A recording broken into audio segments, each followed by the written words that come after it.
never be paid off. And also, again on these same set of figures, 50p in the pound was actually never going to be paid back. So this whole thing is basically a myth that's built on sand anyway, because people aren't earning enough money to pay those loans back. Now, a further point is that, let's say you've done a maths degree and you go into the City of London and you get some massive bonus a couple of years down the track and you just pay off your grant, pay off your loan, and you never think about it again. However, if you're someone who's got a fairly decent job, maybe you're a social worker or something, you'll keep paying money year after year for 30 years. And by the end of it, you'll have paid somewhere between 2.5 and 3 times as much as the person who paid their loan off right at the start. So it's profoundly unequal and unfair, and actually privileges people who can just pay it off, or have a parent who can just pay it off. So I think the kind of damage, the social damage being done by fees really hasn't been thought through, because those years, those 30 years from your mid-20s onwards, at some point you probably would think in those years you might think about perhaps settling down, maybe buying a house, at least if you don't live in London anyway. You might think about wanting to have children. And yet what you've got is that weight of debt sitting on your shoulder, weighing you down, the money going off, that's profoundly dispiriting if you're never able to pay that loan off. And I think just as a symbol of the kind of damage that's being done, I mean, what we've seen is the first student applications since they brought in fees or removed the bursaries for nurses, midwives and other associated health professionals. And what we've seen is the applications have plunged. And that's understandable, because many people who do that are mature students, and they're facing doubling that weight of debt. And it's very easy to say, oh, well, you'll never have to pay it off, so it doesn't really matter. But I actually think that that's a deeply unhealthy way to build a society. If you're just saying, we're just building up all this imaginary money, imaginary debt, and you're going to feel the weight of it, we're just going to pretend you haven't got that weight on your shoulder, and we all know you have. Okay, thank you. What I would say first of all to Matthew, I mean, the tuition fee cap is going up from 9,000 to 9,250. It's supposed to be a cap, a limit. It's not supposed to be a target. And the problem with having it as a cap is that, you know, a lot of institutions, higher education institutes, see it as a target. And some, you know, a third or more of universities and higher education institutions have all of their courses priced at the highest possible level. There's supposed to be some variation in the fees between the cap and sort of down to a lower level. That isn't happening effectively. The Higher Education Research Bill, which is bringing in the Teaching Excellence Framework, I mean, the way it works is that with the 3 criteria that Paul mentioned there, the sort of assessment of teaching, the student satisfaction survey and so on, and also the retention rates assessments, and if the higher education institutes get a good score on that, they can increase their fees. So the cap will go up for some institutions. And I would rather have a mechanism where the cap is decreased for the institutions which don't perform well, so that we're actually making the fees, you know, gradually a little bit lower, you know, year on year, because we do have a lot of students, you know, like yourselves, who will graduate with tens of thousands of pounds of debt. The mechanism which this bill puts in place to try and make a link between the courses that you're doing and the potential earnings, there needs to be some kind of link, I think, so that if you are doing a course, you know, say maths or engineering or something, where you do have a very, very high potential earnings, that there can be a little higher fee, because a course at a higher education institute, it is an investment. Education is an end in itself, but it's also a means to an end as well. That's the dichotomy of doing a course. So there has to be some kind of link, I think. But the mechanism they put in place, Joe Johnson in his bill from the present government, I don't think it does it very well. I'm looking at answers myself, and I can't give you a definite answer which is better than that mechanism at the moment, but I think there does need to be some link between the fees that are charged for courses and the potential earnings that you can have afterwards.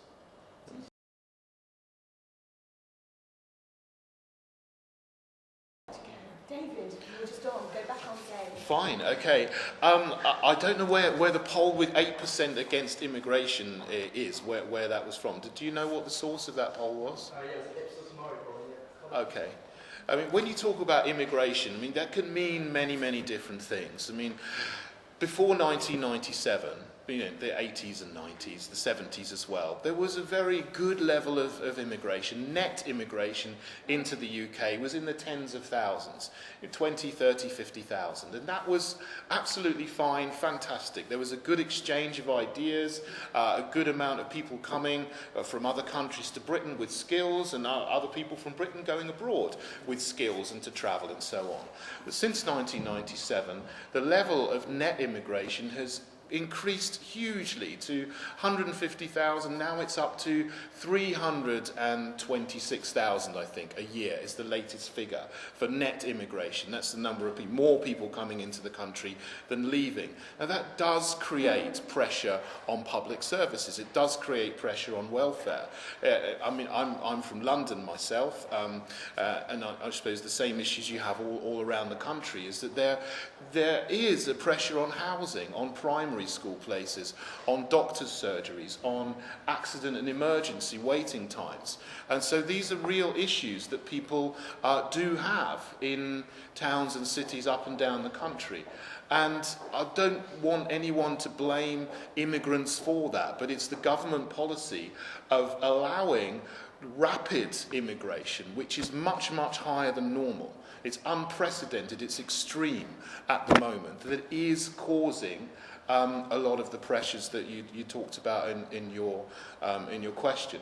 So I do think we need as a country to have a system in place that reduces things back into balance, so that there's a reduction, there's an easing of the pressure on welfare and public services, and also so that people in towns and cities where they do have a lot of change in the way, in the culture, in the demography of the cities, especially if you're from a small town or a city, it can be an overwhelming change for some people, and people, you know, feel uncomfortable sometimes.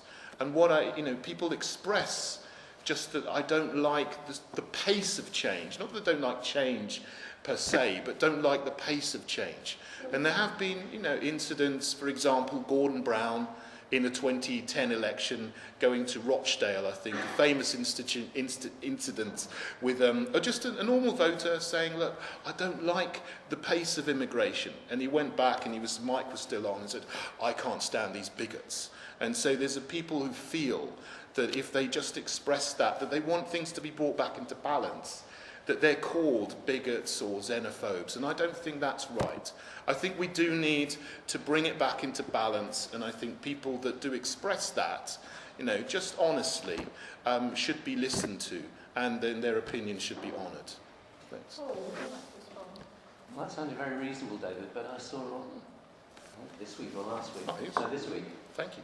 You tweeted your backing for Donald Trump's ban on Muslims and refugees. Not Muslims, it's not a Muslim ban, it is a ban on people travelling from 7 countries that Obama had said pose a high risk of terrorism. 7 Muslim countries, and it creates exemptions for No, minority religions like Christianity. Don't you go and say it's a Muslim ban, because it's not. But You are actually you twisting. are clear, aren't you, David, that you support that ban?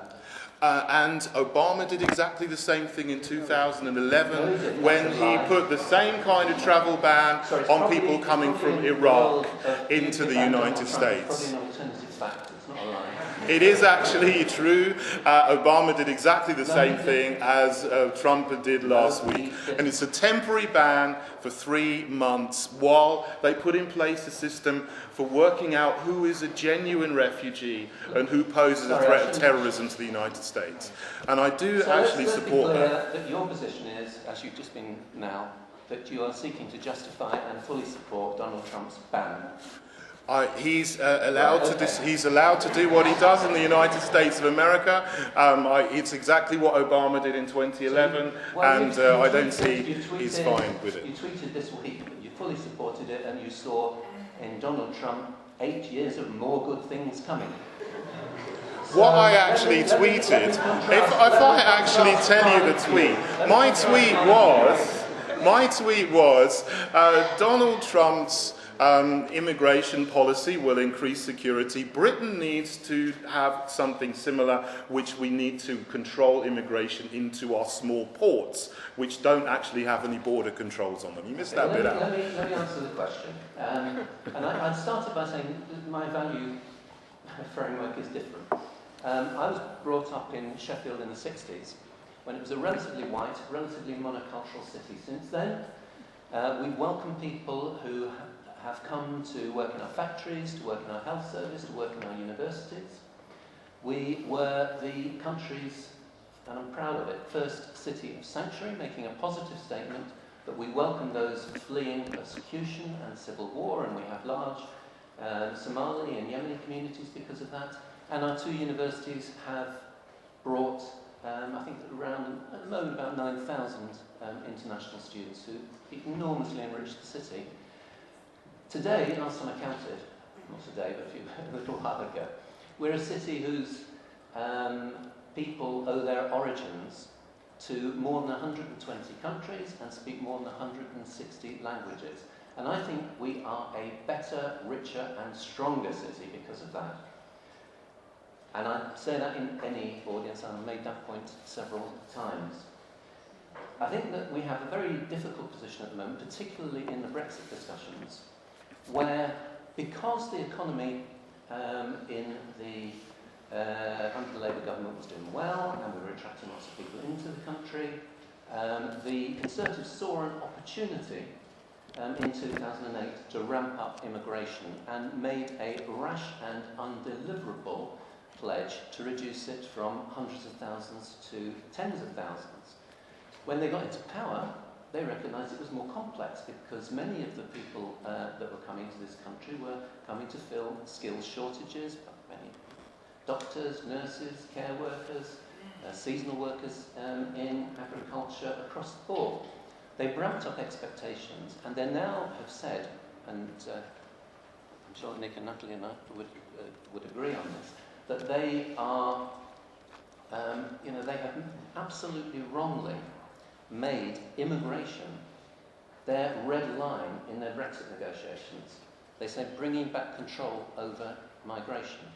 If you actually look at the net migration numbers, the numbers from outside of the EU are running at roughly, over the last few years, have run at roughly the same rate and are higher than EU numbers.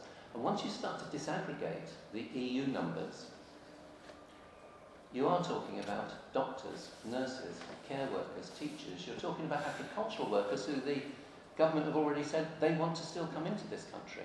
Around Brexit, in order to win the Brexit vote, they and UKIP ramped up the issue of immigration, ramped up a level of expectation about numbers falling, which is undeliverable without crashing the economy. And it may be that the Conservatives will crash the economy. Paul, can I just interrupt? If you think this so strongly, why did you vote for it yesterday? I just don't get this. You can't criticise the Conservatives and UKIP sanctimoniously for making immigration the central purpose of Brexit and then vote for it. You went through the lobbies with Michael Gove and Boris Johnson yesterday. That you can't, it's double speak. You either believe what you do. Ridiculous.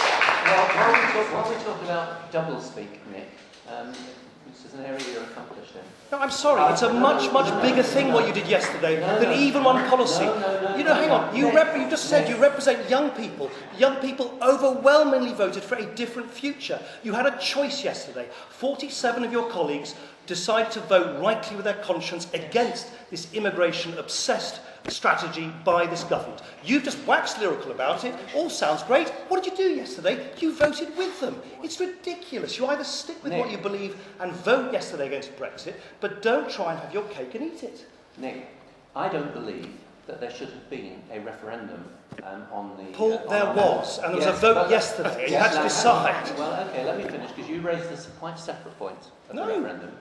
I don't believe, my party didn't believe, that there should have been a referendum on our membership of the European Union. You ran a campaign for one up to 2010. Paul,